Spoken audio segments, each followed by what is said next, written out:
안녕하세요. 후스토리 박병일입니다. 여러분은 올해 부동산 세금을 얼마나 내시나요?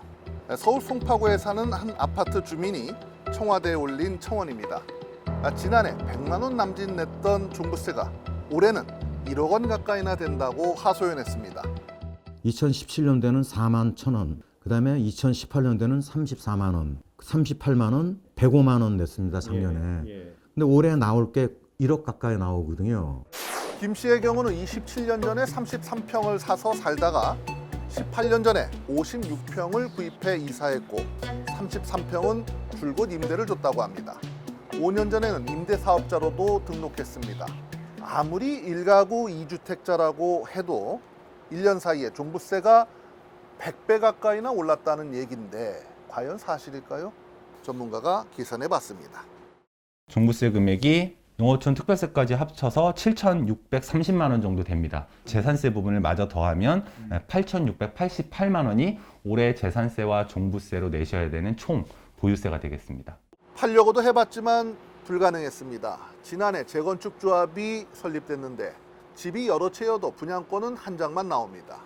분양권도 없는 재건축될 집을 누가 사겠냐는 겁니다.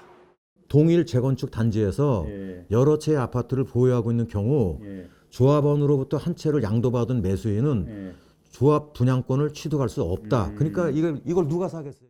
김 씨의 경우는 재건축 관련법과 세법 등이 계속 바뀌면서 그야말로 꼬일 대로 꼬인 케이스입니다. 김 씨만큼은 아니라고 해도 올해 늘어난 보유세에 부담을 느끼는 세대가 적지 않습니다. 부산 남천동의 34평 아파트. 지금 시세는 어떻게 됩니까? 한 17억 정도 보시면 돼요. 뭐 지난해보다 거의 실거래가로 봐도 한 배 정도는 올랐다고 봐요. 이 집의 공시 가격은 지난해 5억 8천만 원에서 올해 10억 8천만 원으로 올랐습니다. 지난해 보유세가 119만 원대에서 올해는 170만 원대로 올랐고 정부 정책대로 공시가가 계속 현실화될 경우에 2027년에는 보유세가 520만 원대가 됩니다. 7년 새에 4배로 느는 겁니다. 깜짝 놀랐죠, 사실은. 그 정도로 시세 변동만큼 공시가격도 그렇게 다 반영될 거라고는 사실 생각을 못했죠. 이번엔 세종시 40평형대 아파트를 한번 볼까요? 시세가 크게 올라서 공시가격이 지난해 5억 5,500만 원이었는데 올해는 9억 6천만 원으로 올랐습니다. 올해 보유세로 180만 원 정도를 냈지만 2027년에는 470만 원대가 됩니다.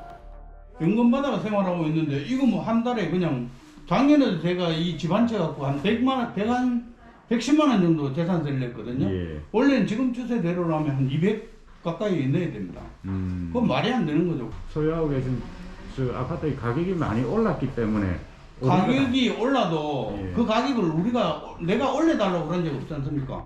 집값 상승에다가 공시가격 현실화, 여기에 종부세율 인상 등이 한꺼번에 겹치면서 납세자 부담이 빠른 속도로 커지게 되는 겁니다. 보유에 대한 적절한 부담에 대한 건 일정 부분 동의하더라도 많은 분들이 그 속도에 대한 부담감을 느끼시는 경우는 상담하면서 다수 있는 편입니다. 미국은 다른 나라에 비해서 부동산 보유세가 비교적 높은 편인데요. 물론 주마다 보유세 과세 방식은 조금씩 다르지만 한결같이 증세 속도만큼은 신경 쓴다고 합니다.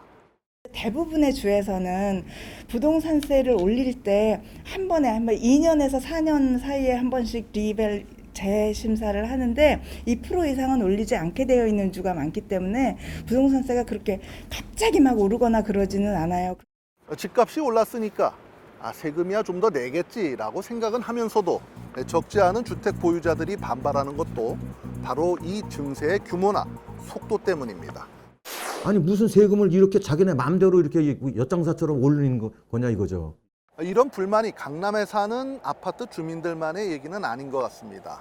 서울 강북의 한 아파트에서도 공시가격 인상에 이의를 신청하자고 하는 안내문이 붙었습니다.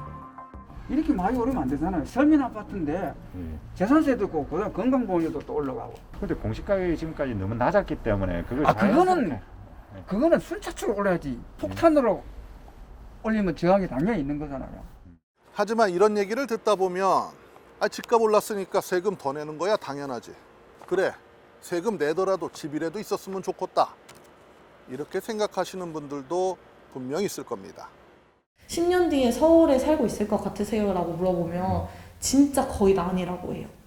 그래서 서울에는 집을 구할 방법이 없다. 뭔가 이 세상이 원하는 건 중산층만 살아남는 세상인가? 라는 생각이 들면서 좀 착잡하죠. 집값은 계속 오르고 그만큼 세금도 오르고 그걸 전세에 반영하니 전세도 오르고 그만큼 집 없는 서러움도 커지고 있는 사람도 없는 사람도 괴로운 이런 악순환은 언제쯤 끝날까요? 보유세는 전반적으로 합리화하고 정상화하는 게 맞습니다.